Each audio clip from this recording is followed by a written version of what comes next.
안녕하세요. 50대 중년의 여자입니다. 아이 하나 있고 남편은 없어요. 사별을 하였냐 물으신다면 그것은 아니고 저는 미혼입니다.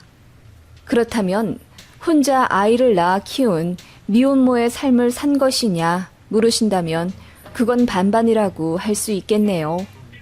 아이를 제가 낳진 않았고 입양을 했습니다.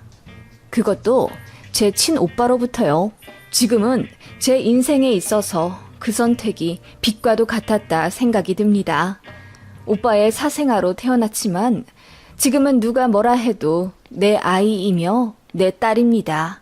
아이도 훌륭하게 장성하여 제 몫을 하고 저에게도 사랑을 베풀어주는 지금 저는 당장 죽어도 여한이 없을 만큼 아주 행복하답니다.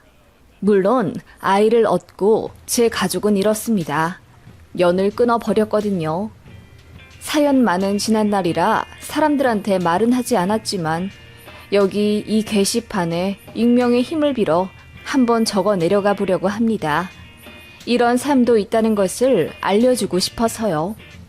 저희 집은 아버지가 오랫동안 자동차 관련 사업을 잘 일구셔서 부유했던 집입니다. 어머니는 그 시절 대학까지 나온 인재지만 아버지 만나 전업주부 하고 계셨고요. 오빠도 공부를 잘해서 좋은 대학에 들어갔고 결혼도 잘해서 부모님의 총애를 받고 살았지만 어릴 때부터 저는 부모님의 사랑을 많이 받지 못했어요. 뭐든지 잘하는 장남인 오빠와 차별받았습니다. 오빠는 항상 칭찬 일색인데 반해 저는 구제불능이라는 말을 밥 먹듯이 들어야 했어요. 어릴 때 들었던 가장 큰 상처 중에 이 장면이 유독 생각이 납니다. 엄마가 어린 저와 오빠를 데리고 시장에 가셨는데 거기서 만난 어떤 아주머니께서 아들도 있고 딸도 있어 좋겠어요. 나는 시커먼 아들만 셋을 낳아놔서 딸 하나만 있으면 소원이 없겠어. 라고 하셨는데 저희 어머니가 매몰찬 말투로 그럼 얘 데려가세요. 딸이라고 하나 있는 게 공부도 못하고 이쁘지도 않고 나는 우리 아들만 있으면 됩니다. 라고 하셨어요. 그걸 들은 아주머니의 어이없는 표정이 아직도 생각이 나네요. 제가 풀이 죽은 채로 서 있자 다급히 제 주머니에 사탕 하나를 넣어주시고는 아니야, 너 이뻐, 아주 이뻐 라고 하시며 제 등을 토닥여 주시고 가셨네요.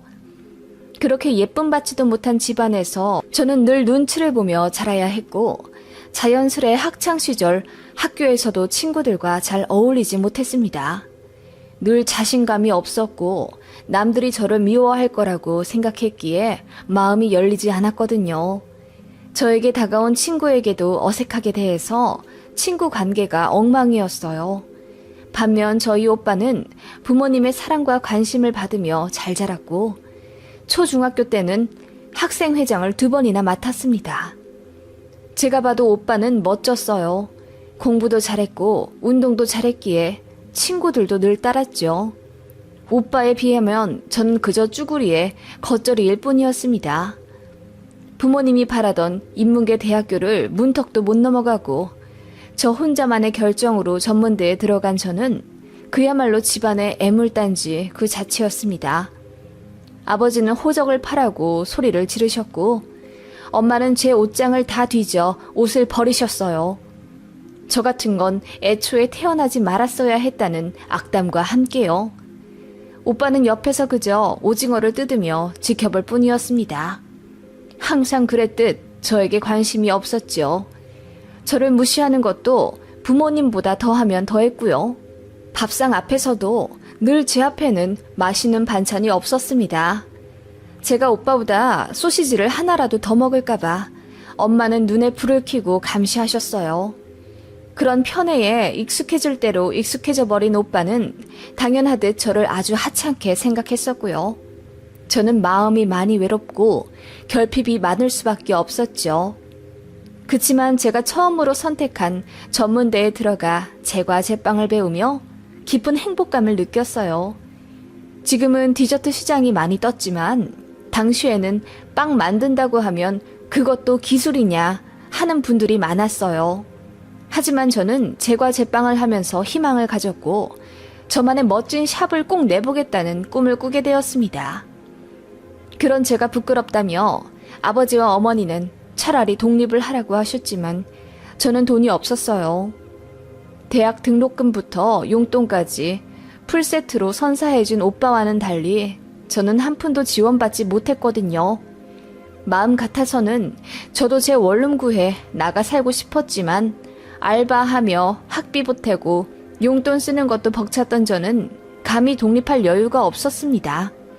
그래서 부모님 눈치 보며 대학 2년 내내 숨어 살듯 집에 기생하며 대학 다녔어요. 그렇게 졸업하자마자 취업을 했고 드디어 작은 원룸을 꾸려 독립했네요.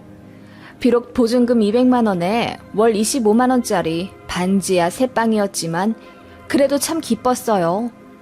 그의 오빠는 부모님의 지원으로 18평대 오피스텔에서 살고 있었지만 애써 비교하지 않으려 노력했네요.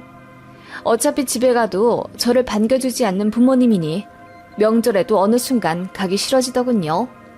내 집, 내 직장이 있으니 저도 더는 가족들에게 마음 두며 사지 않아도 된다는 해방감이 생겼습니다. 그렇게 20대 중반이 되었을 무렵 오빠는 결혼을 했고 가정을 꾸렸습니다. 좋은 집안의 여자와 결혼식을 올리고 양가에서 빵빵하게 지원받아 잠실에 신혼집도 마련했더라고요. 아버지는 상견례에서 사돈 어르신들한테 딸한테 줄 것까지 탈탈 털어 아들에게 보태줬다고 했어요. 그 말을 듣자마자 새언니네 부모님은 저를 안쓰럽게 보더군요. 예전에 시장에서 엄마의 막말에 저를 불쌍하게 보던 아주머니가 제 주머니에 넣어주셨던 작은 사탕이 생각났습니다. 그렇게 결혼한 오빠는 잘 지내는 듯 했습니다. 1년 좀 지나 너무 예쁜 조카도 태어났고 오빠는 공학 박사 학위 준비 중에 있었습니다. 새언니는 친정에서 하는 사업을 물려받아 하고 있었고요. 여러모로 돈도 명예도 그럴듯하게 잘 지켜나가고 있는 오빠네 집이었습니다. 그런데 그 행복도 한순간에 깨어져 버렸습니다. 저희 오빠가 바람을 피웠다더군요. 공학 박사 준비하던 중에 같은 학교 대학원생가요. 반년쯤 사귀다가 오빠가 먼저 헤어지자고 했는데 몇 달 뒤에 그 상대 여자가 임신을 했다며 오빠와 저희 부모님 앞에 나타났습니다. 오빠가 난감하다며 피해버리니 수소문해서 저희 아버지 회사에 찾아왔다고 하더군요. 저희 부모님이 새언니 알기 전에 처리한다며 수술 비용까지 100만 원 해주겠다고 했는데 그 여자는 책임감 없는 저희 오빠에게 너무 큰 배신감을 느꼈다며 절대 지우지 않겠다고 했어요. 그리고 애가 태어나면 나타나겠다고 하고 잠적했더라고요. 아이가 태어날 날짜는 5달 뒤고 저희 가족은 비상이었어요. 이 일만 아니면 오빠네 가정은 지금처럼 아무 문제 없이 행복할 수 있었어요. 엄마는 매일 신께 빌었습니다. 그년이 마음을 고쳐먹어 수술을 하고 다시는 우리 집안에 나타나지 않기를 기도합니다. 그 모습이 저는 참 괴기하다 느꼈네요. 엄마의 기도가 하늘에 닿았을까? 애가 태어났을 예정일이 훌쩍 넘었는데도 그 여자가 나타나지 않더라고요. 1년이 지나 2년이 흘렀는데도 감감무소식이라 저희 부모님은 마침내 마음을 놓았습니다. 오빠도 이제 2발 뻗고 잘 수 있겠다며 새언니 몰래 웃었고요. 그치만 그 이듬해 우리 가족을 뒤집어 놓은 일이 생겼죠. 그 여자가 4살짜리 여자아이를 데리고 나타난 겁니다. 애를 낳아보니 모성애가 생겨 사랑 듬뿍 주고 키우려 마음 고쳐먹었는데 아이 3살 되던 해 여자가 간암 말기 판정을 받았답니다. 그 여자도 가정사가 복잡해 의지할 부모님도 안 계시고 혼자라 이대로 그 여자가 죽으면 아이는 보육원에 가게 됩니다. 아이 아빠가 버젓이 살아있는데 보육원에는 보낼 수 없다고 판단한 그 여자는 그렇게 저희 부모님께 애를 맡기고 떠나버렸어요. 후에 엄마에게 얘기 들으니 간암이든 다른 병이든 무언가 죽을 병에 걸린 건 맞는 것 같다고 하더라고요. 얼굴이 아주 마르고 수처럼 시커멓게 변해 있었다고 했어요. 4살짜리 그 여자아이는 영문도 모르고 저희 집에 들어오게 되었습니다. 저희 부모님과 오빠가 애를 그냥 보육원에 맡겨버리려니 그 여자가 협박을 하더군요. 혹시라도 아이 버리는 거 보면 저희 새언니는 물론이고 오빠 학교와 후에 취직할 회사에까지 모두 말해버리려고 사람을 써놨다고 하더군요. 부모님은 그야말로 머리 싸매고 들어 누우셨습니다. 일단 맡아 키우며 방법을 찾아보자 하셨는데 딱 2달 만에 새언니에게 들켜버렸습니다. 언니가 조카 물건을 가지러 시댁이 갔다가 웬 아이가 있는 걸 보게 된 거죠. 엄마는 며느리 앞에서 그야말로 얼음이 되었고 그 아이는 저희 오빠와 너무나도 닮아 있었기에 눈치 빠른 새언니가 바로 알아차렸어요. 그 이후로는 그야말로 저희 집은 전쟁터 혹은 지옥이었습니다. 새언니가 시댁인 저희 집에 술 먹고 찾아와 매일 행패를 부렸어요. 부모님은 새언니에게 무릎을 꿇으셨고요. 그 와중에 아이 친모는 세상을 떠났습니다. 그 아이는 자기 엄마가 죽은 줄도 모르고 낯선 집에서 눈칫밥 먹으며 괴롭게 살고 있었고요. 결국 언니는 오빠를 용서했고 이혼 안 하는 조건으로 애는 절대 들이지 않기로 하였는데 문제는 아이를 버리면 어떻게든 소문이 나게 된다는 거지요. 그래서 저희 부모님이 울며 겨자 먹기로 아이 성인 될 때까지 키우기로 하셨습니다. 일이 그렇게 정리되고 나서야 저는 그 아이를 제대로 보게 되었습니다. 늘 방에 숨겨져 있던 아이라 저도 잘 보지 못했거든요. 엄마 아빠에게 철없이 떼쓸 그 나이에 그 아이는 불안한 눈빛으로 집안에서 먼지처럼 웅크리고 있었습니다. 그게 꼭 어릴 적 제 모습 같았어요. 제가 손을 내밀어 이리 와보라고 했더니 엄마가 제 등짝을 때리더군요. 정줄 필요 없어. 적당히 키우다가 내보낼래다. 딱 10년만 키울 거야. 나중에 필리핀이든 베트남이든 어디 못 사는 나라에 보내버리고 끊어버릴라니까. 아이는 그 말을 고스란히 다 듣고 있었어요. 하지만 눈물이 터져버린 건 저였습니다. 너무 마음이 아팠어요. 태어나고 싶어서 태어난 아이도 아닌데 태어났다는 이유로 이렇게 모진 구박을 받아야 한다니. 어머니는 그 아이를 그냥 아무 유치원에 보내 아침 8시 반부터 저녁 6시 반까지 있게 하다 집에 귀가시켰어요. 오빠는 자기 아이인데도 불구하고 아무 관심이 없었죠. 혹시라도 아이에게 관심 가지면 새언니가 화낼까봐 아예 모른 척하고 살았습니다. 혹시라도 관심 받고 싶어 놀아달라 귀찮게 굴면 저희 부모님이 욕을 하거나 손을 올렸기 때문에 그 아이는 장난감도 제대로 없는 차가운 골방에서 혼자 지내야 했어요.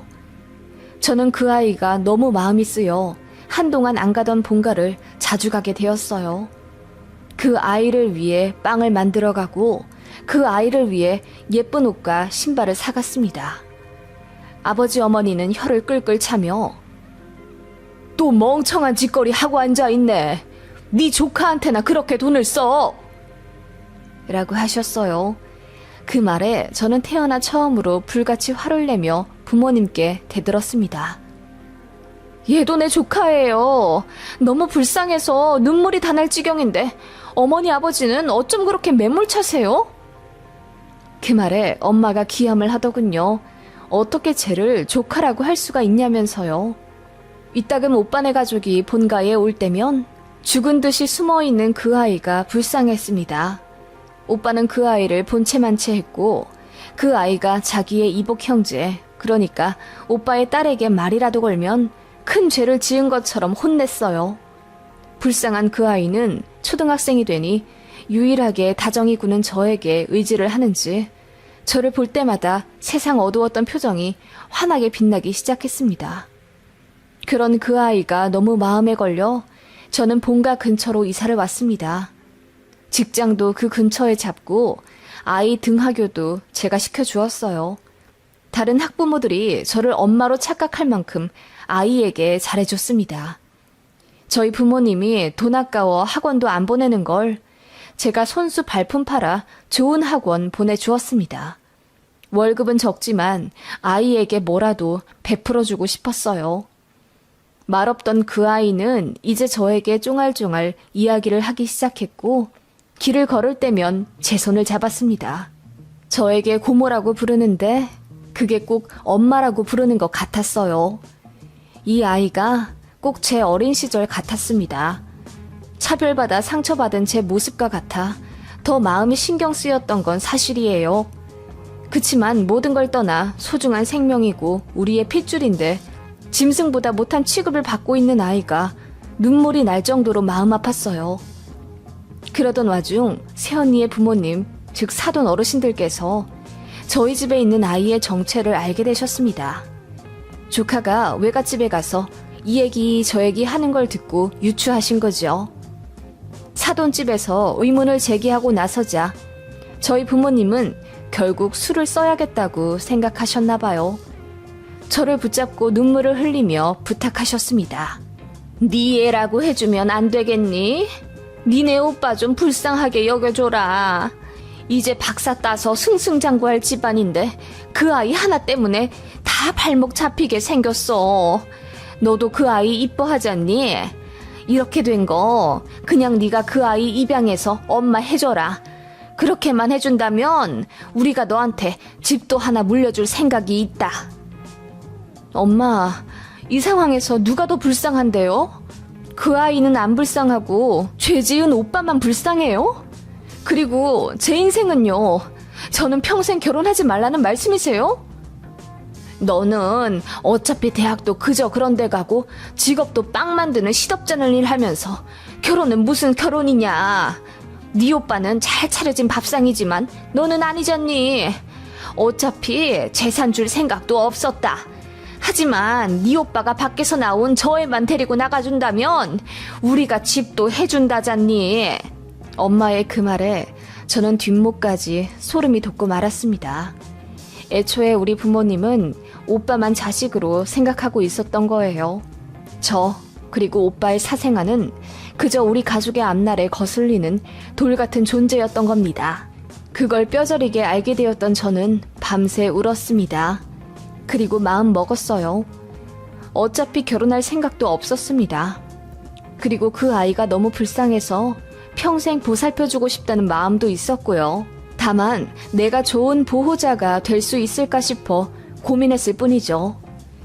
입양하기로 결심했습니다. 다만 부모님으로부터 집은 받지 않기로 했어요. 그대로 연을 끊어버리겠다고 했습니다. 다시는 연락도 않고 집에 찾아오지도 않겠다고 했어요.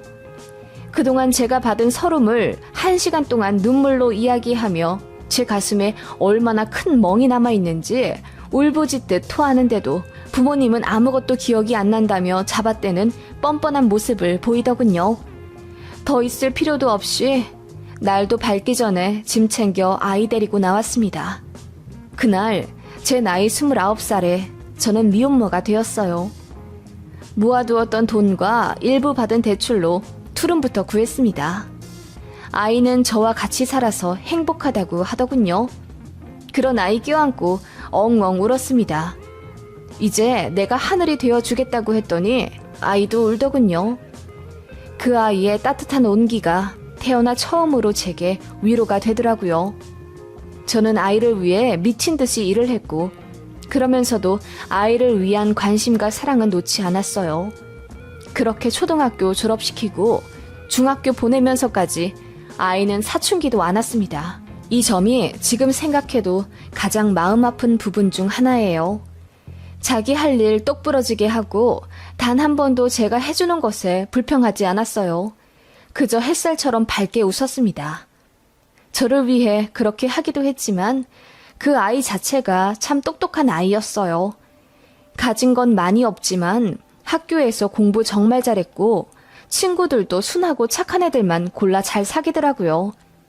저는 걱정할 거리가 없었습니다. 참 잘 자라는 그 아이가 제 원동력이었죠.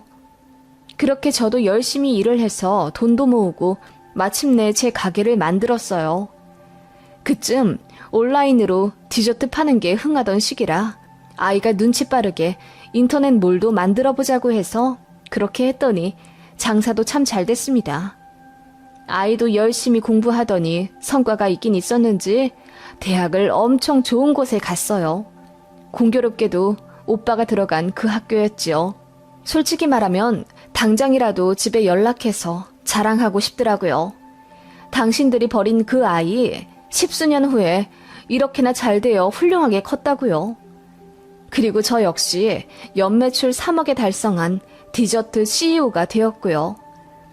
그렇게 아이가 대학교 3학년 되었을 무렵 오빠에게 연락이 왔습니다. 이혼했다더군요. 사유는 새언니의 바람이요. 오빠의 사생아 일로 결혼 생활 내내 불행했다고 하더라고요. 그래서 많이 늦었지만 결국 이혼했다고 했으며 재산도 다 털렸다더군요. 사돈댁이 비싼 변호사 써서 재산 분할을 새언니에게 유리하게 만들었대요. 결국 아이도 빼앗기고 집도 빼앗겨서 본가에 들어와 산 지 3년째인데 어머니의 건강이 안 좋아 본인이 수발을 든다고 하더군요. 지금까진 어떻게든 견뎠는데 자기도 이제 힘들다면서 같은 자식인 저와 고생을 나누자는 전화였습니다. 끝까지 이기적인 오빠였지요. 같은 자식이라고? 편을 받을 때나 그런 말 하지 그랬어. 엄마 아빠가 오빠한테 얼마나 큰 사랑과 돈을 쏟아부었는데 오빠가 갚아야지. 아니, 어떻게 그렇게 말을 하냐? 네 자식 어떻게 자랐는지 궁금하진 않아? 네가 싸질러 놓고 쳐다도 안 봤던 그 아이 네가 나온 대학 입학했어. 네 자식이 맞긴 맞나 보더라. 공부를 어찌나 잘하는지. 제 말에 오빠가 충격받은 듯 하더라고요. 그리고 한마디 더 했죠. 참 똑똑하느라 옳고 그름도 잘 구분해. 내가 이런 얘기 마음 놓고 하는 것도 다 그 아이 믿기 때문이야. 혹여라도 그 아이한테 이제와 애비 행세 하려는 거면 어림없어. 그 아이 오빠랑 우리 부모님이 자기 버린 거 생생하게 기억하고 있거든. 나한테 고모라고 안 부른 지도 오래됐어. 나한테 엄마라고 해. 그 말에 오빠가 바보같이 어버버 하기만 하더군요. 그러니까 오빠는 지금처럼 살면 돼. 다신 연락하지 말고 우리 인생에 절대로 나타나지 마. 저는 그렇게 이야기하고 전화를 끊었습니다. 아예 차단도 해버렸죠. 그게 벌써 10년 전입니다. 저는 사업 크게 키우느라 정신이 없었고 그동안 제 조카, 아니 제 딸은 아주 착실한 인생을 살며 좋은 직장, 좋은 남자 만나더군요. 그렇게 재작년에 우리 딸이 결혼했어요. 제가 상견례 참석하고 혼주석에 앉았습니다. 눈물이 비오듯 흐르더군요. 그런 저를 제 딸이 껴안아주며 엄마 그동안 감사했어요 하는데 온몸에 전율이 돋을 만큼 큰 감동이더군요. 저와 제 딸의 이야기 정말 기적 같죠? 우리 딸은 참 똑똑하고 야무져서 누구보다 행복하게 잘 살 것입니다. 그런 딸한테 효도받으며 사는 제 인생, 비록 결혼도 하지 않은 처지지만 프리지아처럼 향기롭고 빛나게 느껴지네요. 우리 부모님은 가진 재산도 거의 없이 어머니 고향에 가서 여유 없이 살고 있다 들었습니다.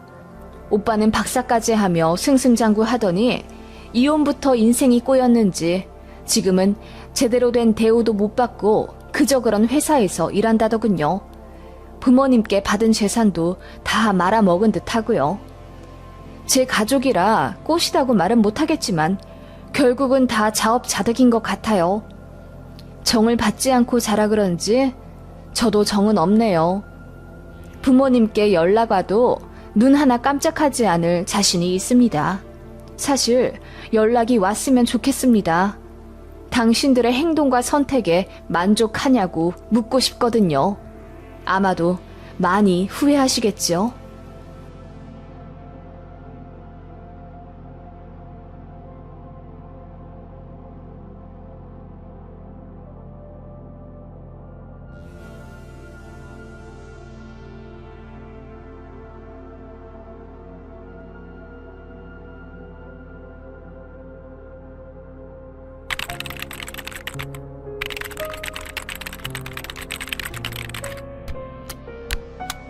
안녕하세요. 저는 나중에 시어머니를 꼭 요양원에 보내버릴 겁니다. 남편이 모시자고 하면 이혼까지 할 생각이고요. 그 정도로 시모에게 정이 떨어져 버린 제 이야기를 한번 들어봐 주실래요? 저와 남편은 현재 40대 중반 부부입니다. 자식은 현재 초등학생, 고학년, 일란성 쌍둥이들이 있어요. 평범하다 못해 조금은 가난하게 신혼생활 시작했습니다.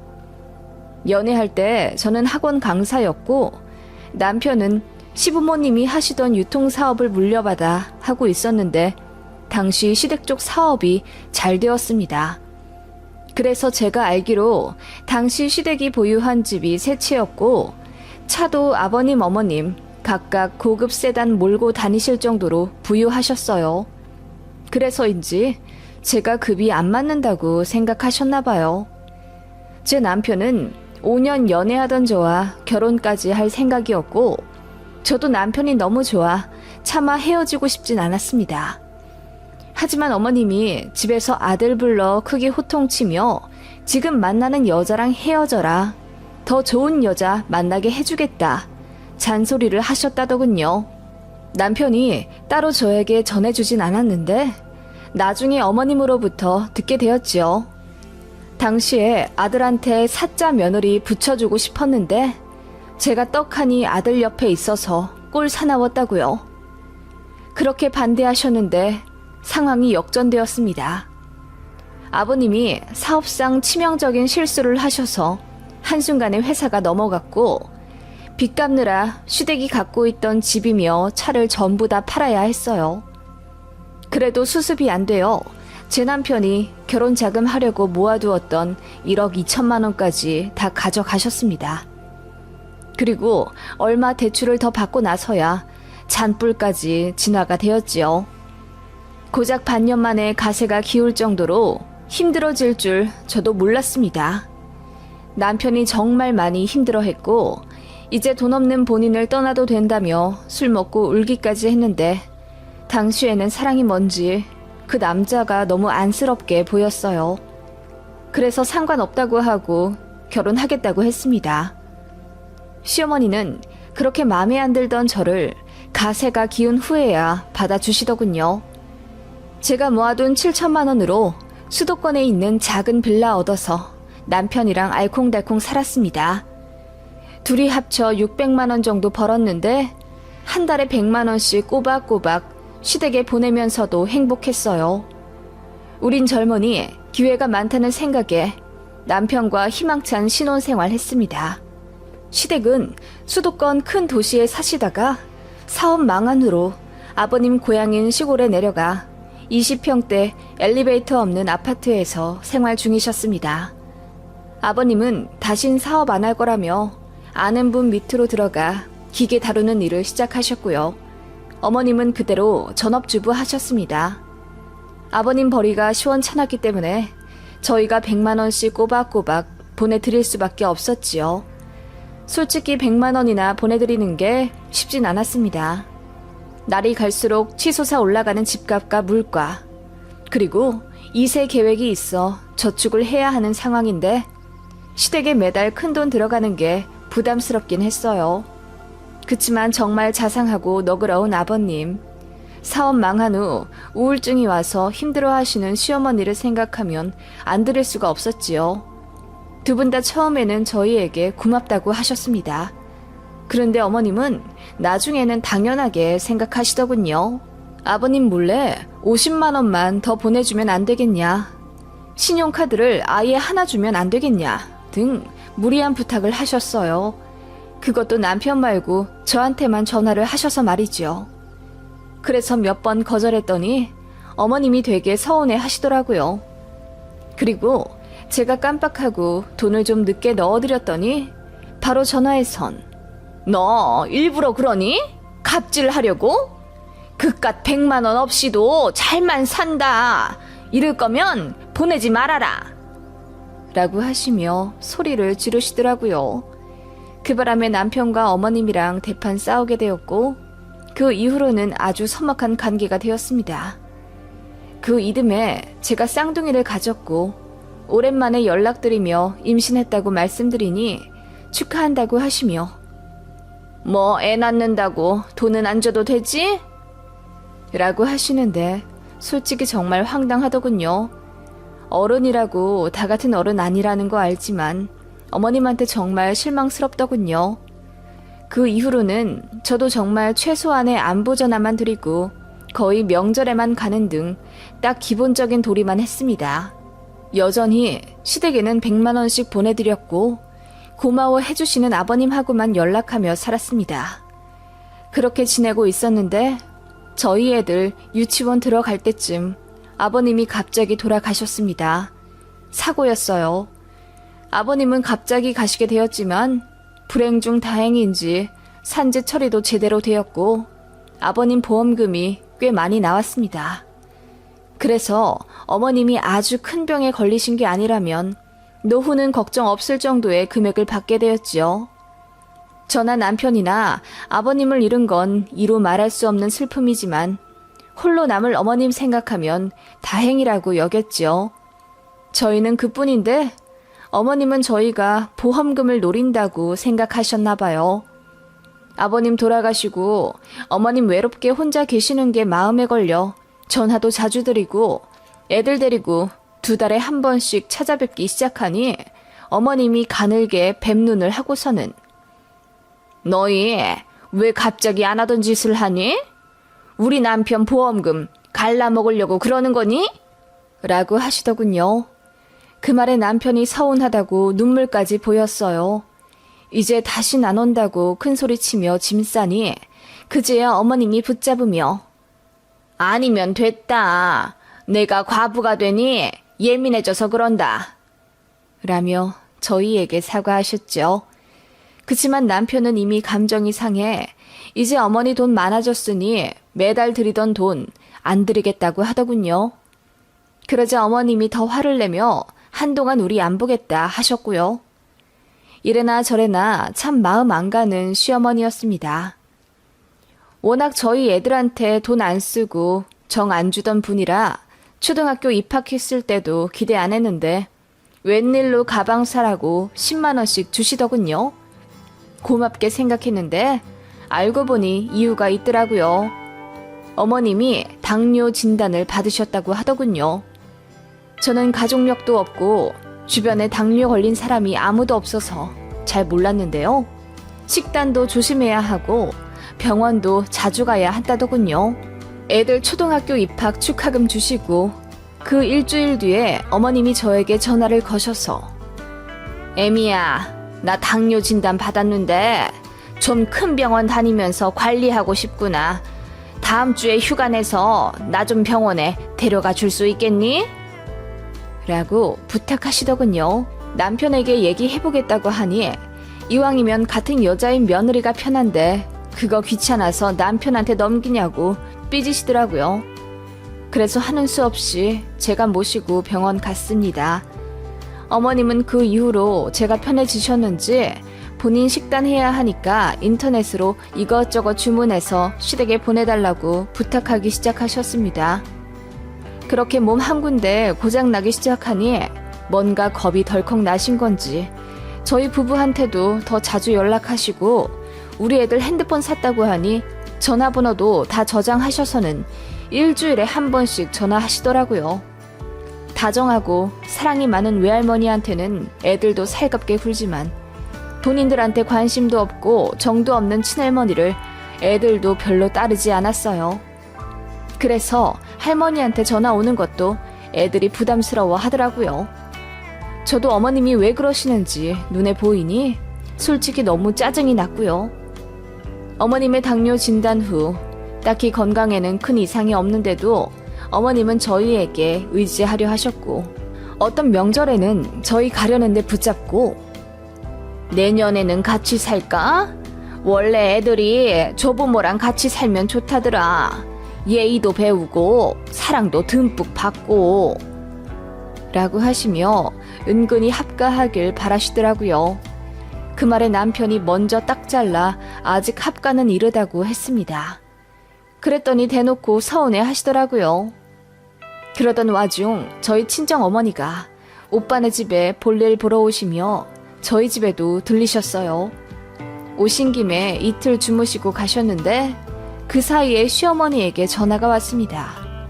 저와의 통화에서 낯선 목소리가 들리자 어머님이 누구냐고 물으시길래 친정 어머니 와 계신다고 했더니 그 양반 니들 집에 자주 오시냐? 이러시더라고요. 그래서 제가 너무 어이가 없어서 아니요, 몇 년 만에 오신 거예요. 오빠네 집 왔다가 잠깐 오신 거고요. 그리고 어머님, 그 양반이란요. 호칭 똑바로 해주셨으면 해요. 저희 친정어머니는 항상 사부인, 안싸돈 그렇게 부르시는데 어머님 참 너무하시네요. 라고 화를 냈더니 어머님이 당황하셨는지 말을 더듬다가 끊어버리시더라고요. 그리고 며칠 뒤에 저에게 전화를 하셔서 자기는 오라고 초대도 안 하고 친정이랑만 왕래하는 게 너무 서운해서 말이 그렇게 나왔다며 훌쩍이시더라고요. 저 신혼 때부터 시어머니에게 놀러 오라고 자주 말씀드렸습니다. 그런데 어머님이 귀찮다며 안 오셨고요. 애들 어릴 때도 오셔서 주무시고 가시라고 해도 너 그러면서 은근슬쩍 나한테 애들 맡기려는 거 아니냐? 나 애들도 못 봐주고 밥도 못한다. 라고 딱 잘라 말씀하셔서 저도 기분이 상했기 때문에 그 이후로 놀러 오시라 말씀 안 드렸습니다. 그래서 그 일 말씀드리니 본인은 기억이 안 난다며 잡아떼시더라고요. 그리고 한마디 덧붙이며 끊으셨습니다. 친정이랑 너무 가깝게 지내지 마라. 아무리 그래도 애들한테 내가 진짜 핏줄이다. 라고요.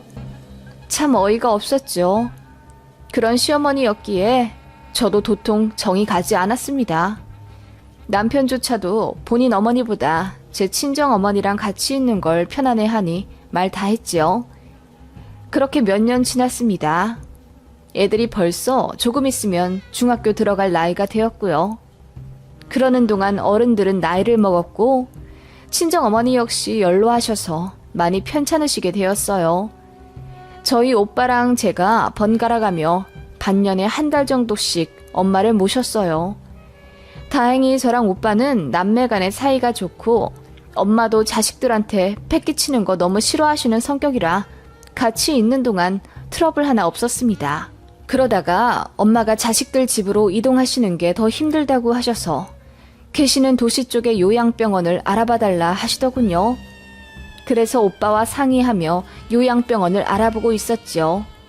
엄마를 위해 오빠와 저는 20살 되자마자 한 달에 5만 원씩 남매계를 들고 있었어요. 그렇게 꾸준히 모아둔 돈 말고도 서로 여유금이 생기거나 하면 계산하지 않고 그냥 그 통장에 넣곤 했습니다. 그 통장에만 4천만 원 정도 있었고 저희 친정엄마도 돌아가신 아빠가 하시던 사업을 정리한 금액이 7천만 원 정도 있었어요. 그래서 돈 생각 안 하고 좋은 곳으로 모시려고 알아보던 중에 시어머니가 당뇨 핑계대며 저희 집에 오셨습니다. 제가 식탁 위에 각종 요양병원 자료를 뽑아 올려두었는데 어머님이 그걸 보시고는 왜 이런 게 있냐고 물으시더라고요. 네, 친정어머니 요양병원 알아봐 드리려고요. 몸이 그 정도로 안 좋으신 거야? 그건 아닌데 거동을 좀 불편해 하셔서요. 그리고 입퇴원 반복하실 거예요. 내내 거기 계시는 게 아니라요. 그러자 시어머니가 표정이 조금 달라지며 물으시더군요. 요양병원비는 누가 내는데? 네가 다 내냐? 아니요. 저랑 오빠가 모아둔 돈 있죠. 친정엄마 돈도 있고요. 다행이네. 요양병원 돈만 해도 한 달에 몇십은 들 텐데. 시어머니는 무어라 중얼거리며 제가 뽑아놓은 팜플렛 자료들을 보고 계셨죠. 그러다가 갑자기 입을 틀어막고는 뭐야? 한 달에 200만 원짜리가 있어? 이런 곳은 아주 자식들 등골 뽑아먹기 딱 좋은 곳이네. 설마 너 그 양반 여기다 보내려는 건 아니지? 라고 하시더라고요. 그 말에 저는 호칭이 또 거슬려서 어머님, 왜 자꾸 그 양반이라고 하세요? 저희 엄마가 왜 그 양반이에요? 라고 화를 냈더니 얼굴이 새빨개져서 민망해 하시더라고요. 그렇게 잠깐 가만히 계시나 싶었는데 다시 요양병원 금액 가지고 시비를 거시더군요. 한 달에 얼마짜리 알아보고 있냐? 그거 나라에서 얼마 주는 거 알고 있지? 그럼요. 오빠랑 알아서 할게요. 시어머니랑 별로 말 섞고 싶지 않아서 대충 얘기하고 돌아섰죠. 그런데 시어머니가 자꾸 저를 따라다니며 비싼데 넣는다고 좋은 것도 아니라면서 요즘은 다 똑같다는 말만 되풀이 하시더군요. 그러면서 어머님 아는 사촌이 요양병원 근무자라며 정보를 알아봐 주신다고 하길래 됐다고 했는데 저 잠깐 장 보러 나간 사이에 통화를 하셨나 봐요. 저를 붙잡고는 내가 물어봤더니 그 근처에 해바라기 요양원이 좋다더라. 거기가 시설도 좋고 실력들도 있다나 봐. 나 아는 사람 들어간다고 하면 더 잘해줄 거다. 라고 하시더군요. 어머님의 그 말씀에 저는 어쩐지 죄송해지기까지 했어요. 정말 잘 알아봐 주신 것 같았거든요. 그래서 알아보겠다고 대답했습니다. 그리고 그날 밤 잠이 안 와서 노트북을 켜고 이것저것 찾아보다가 어머님이 말씀해주신 그 해바라기 요양원이 생각이 났지요. 검색하니 홈페이지가 없었어요. 그래서 여기저기 검색해서 좀 찾아봤습니다. 그런데 시설이 굉장히 낙후되어 있고 저희 친정집 도시에서도 꽤 많이 떨어져 있더라고요. 이런 말 하면 안 되겠지만 진짜 돈 없는 사람들이 갈 법한 곳이었고 어디 평을 찾아보니 안 좋은 얘기만 줄창 있더라고요. 한마디로 제가 쳐다도 안 볼 법한 낮은 등급의 요양원을 어머님이 저에게 추천해 주신 거죠. 진짜 기분 나쁘더라고요. 다음날 아침 일요일이라 애들은 일찌감치 수영하러 나가고 남편과 저 그리고 어머님만 있었습니다. 월요일에 어머님 병원 갔다가 터미널로 모시고 갈 예정이라 일요일에도 어머님이 계셨어요. 남편이는 앞에서 일부러 그 얘기를 꺼냈습니다. 어머님, 어제 저희 친정어머니 요양병원으로 해바라기 추천해 주셨잖아요. 그거 누가 말씀해 주신 거예요? 우리 고모의 딸내미. 거기 보고 알아봐 달라고 했지. 뭐라고 말씀하셨어요? 어머님이 직접 들어가신다고요? 그러자 어머님이 손사래를 치며 내가 설마 내 얼굴에 내 손으로 먹칠하겠니? 당연히 우리 안사돈 들어가실 곳이라고 했지. 좋은 분이니 좋은 곳으로 알려달라고. 아, 그러셨구나. 좋은 곳으로 알려달라고 하신 거 맞으세요? 제가 그렇게 묻자 어머님 표정이 조금 달라지더니 왜 그러냐고 물으시더군요. 그럼 이왕이면 싸고 좋은 데로 알려달라고 했지. 우리 아들네 열심히 번 돈 헛되이 나가면 안 되니까. 그 말에 저는 어머님이 어떻게 물으셨을지 안 봐도 비디오더라고요. 보나마나 가장 싼 곳으로 알려달라고 물으셨겠죠. 저는 기분이 순식간에 나빠졌습니다. 그래서 일부러 남편 앞에서 더 크게 알아봐 주셔서 감사해요. 저도 어제 찾아봤거든요. 괜찮더라고요. 그런데 저희 친정엄마 사시는 곳이랑 좀 멀어서 거긴 제외시켰어요. 죄송해요. 그 대신 나중에 어머님은 거기 꼭 넣어드릴게요. 라고 했습니다. 제가 화가 나면 어금니를 꽉 깨물고 말하는 버릇이 있는데 남편이 바로 알아채더군요. 무슨 일이냐고 묻길래 어머님이 우리 친정엄마 요양원을 알아봐 주셨는데 아주 좋은 곳이더라 라고 말하며 남편에게 사진을 보여주었습니다. 날땀부터 녹이 슬어있는 전경을 보여주니 남편이 기겁하더군요. 어머님도 사진 보고는 화들짝 놀라시며 왜 이렇게 귀곡 산장같이 생겼냐? 아이 뭐 옛날에 찍은 거겠지. 지금은 좋다더라. 라며 해명하시더군요. 그 말에 저는 더 환하게 웃으며 네, 어머님이 찜해놓은 곳이니 제가 기억할게요. 라고 했더니 어머님 얼굴이 순식간에 허옇게 질리시더군요. 그리고는 몇 시간 동안 아무 말씀 안 하셨습니다. 다음날 병원에 모셔다 드렸더니 이제 집 근처로 알아서 다니겠다며 아들네한테 안 오겠다 하십니다. 그리고 터미널 데려다 드리니 쌩하니 버스 올라타 눈 감고 계시더군요. 잘 도착하셨냐고 전화를 했더니 받지도 않으시더라고요. 제 목소리 듣기 싫은지 문자로 답장만 하실 뿐이었습니다. 나중에 남편한테 전해 들으니 어머님이 엄청 속상해 하셨더라고요. 어떻게 자기를 요양원, 그것도 별로 안 좋은 곳에 보낼 생각을 하냐면서요. 그래서 어머님은 제 남편이랑 또 싸웠답니다. 애초에 그런 곳을 왜 장모님 가시라고 추천했냐면서 남편이 많이 민망했었다고 화를 냈대요. 저는 저대로 사이다 한 방 먹여서 좋았는데 말이죠.